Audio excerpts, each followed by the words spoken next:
Okay, so I want to do a little video on some easy ways to dress up your children's bedroom. And one thing I found that was pretty neat was love cartoon drawings, but I have absolutely no skill to draw. So what I've done, I know this is probably hard to see on the camera, but you can see on the computer there that I got something off Google, and just Google an image that you like. And this one's a dog flying an airplane, and I'm going to trace it out. And what I've done is I got a little El Cheapo projector from Amazon. You can get it Amazon, eBay, whatever. It was like 200 bucks, and it's actually worked pretty well. It does need a little bit of darkness. I can see this without any shade, but like there's no way like on camera you'll be able to see it.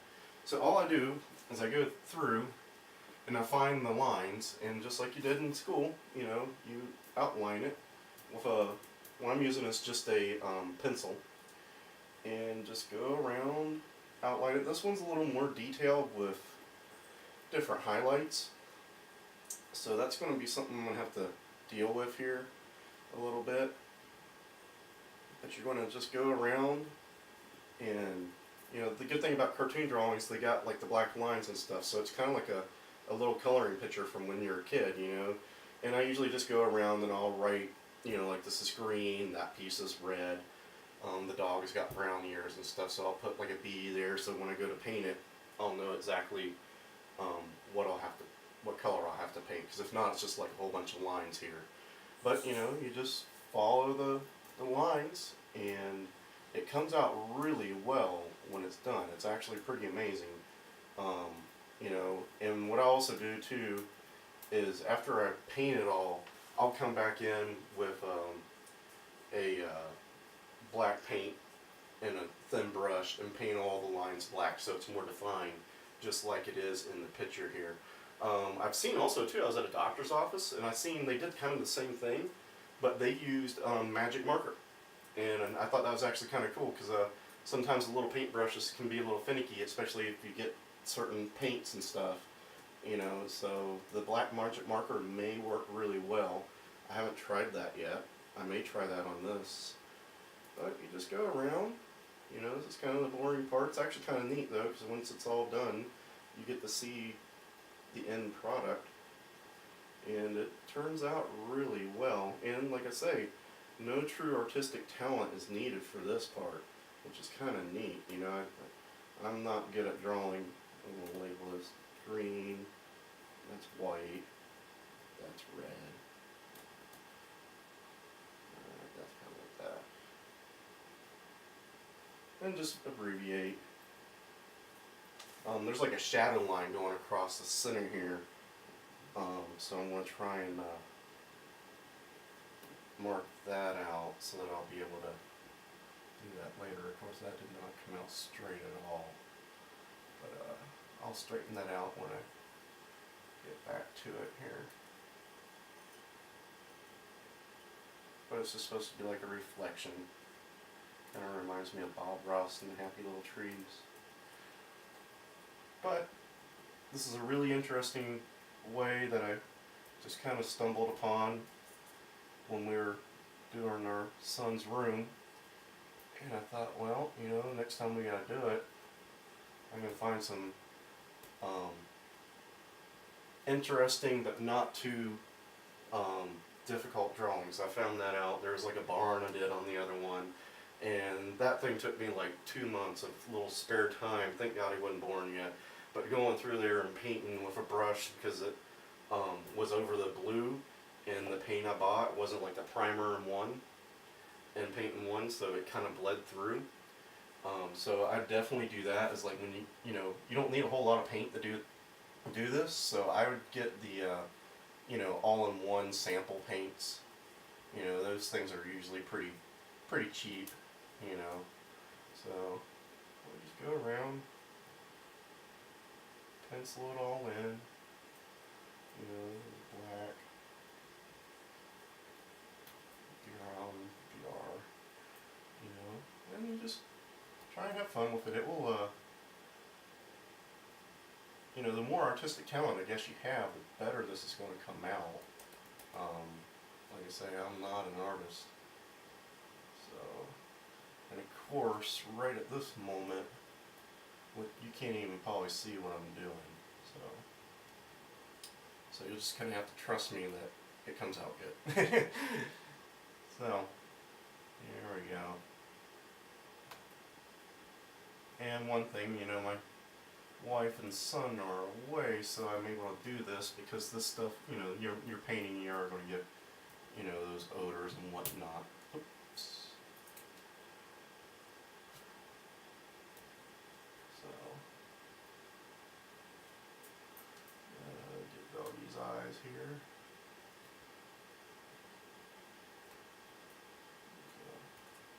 Little hat thing going on right here.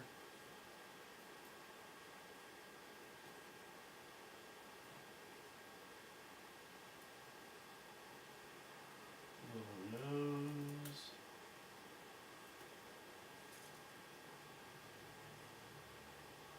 Looks like he has little whiskers here. We'll draw some of those.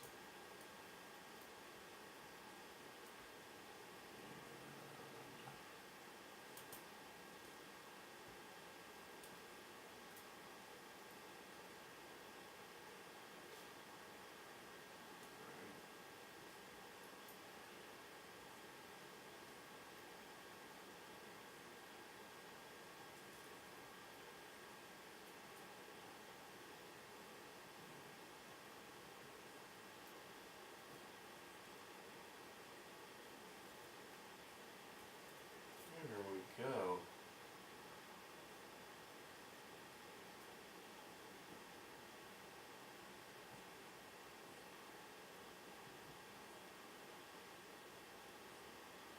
Alright, so we got that. We got the wings here.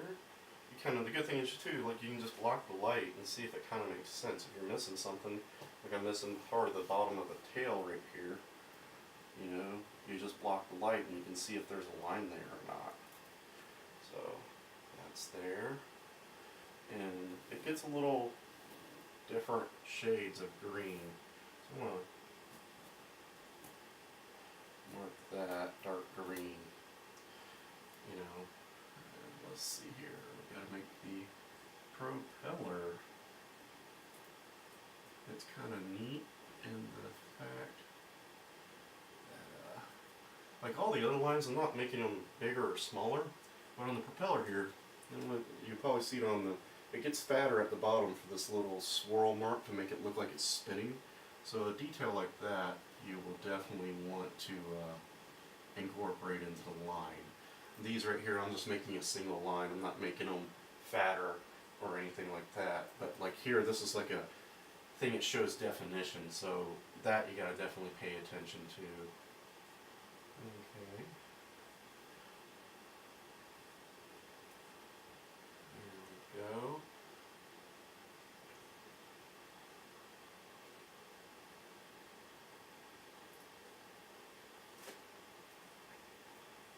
Make that what that was supposed to look like. Same thing here. It gets fatter at the bottom, skinnier at the top. So, oops. Good thing I'm working with pencil.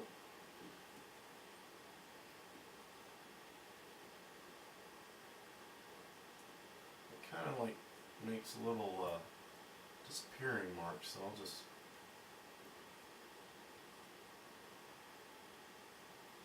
do that. The thing is, when you blow a picture up also, it gets really grainy. I don't know if it's the picture quality or if it's my projector or what it really is.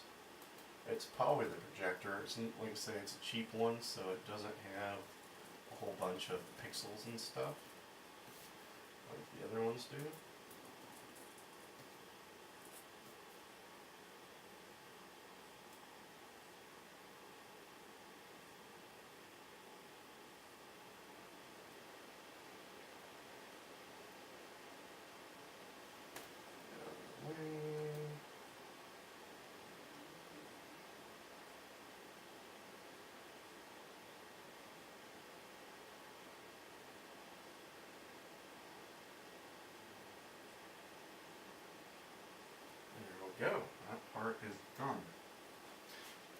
actually amazed. Once you turn the light off, this will really look good.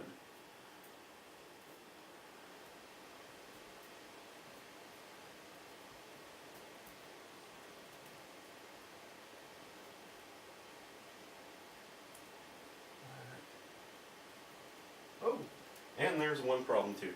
The computer, every now and again, of course, you got to keep it moving. So that your screensaver doesn't come on. There we go. And one important thing too, I've done this, and it's kind of a pain. Find something stable to put the projector on, because I did that before. It was on like a little roll-around cart, and I decided I'd draw and do all that stuff, and then I had to come in and do something else. I can't remember what it was, but it was when I was doing the little farmhouse, the barn, and I moved the projector. And it, it's not the end of the world. I mean, it will take a few minutes, but you'll get it back to where you want it. But just trying to reline everything up, and get all the lines kind of where they want, it was kind of more of an ordeal than I really wanted to do. So, try and keep the projector where you are working until you're done. It makes this so much easier. Alright. Yeah, so there we go. Alright, well, we got it all labeled too, I believe. So that's like step one.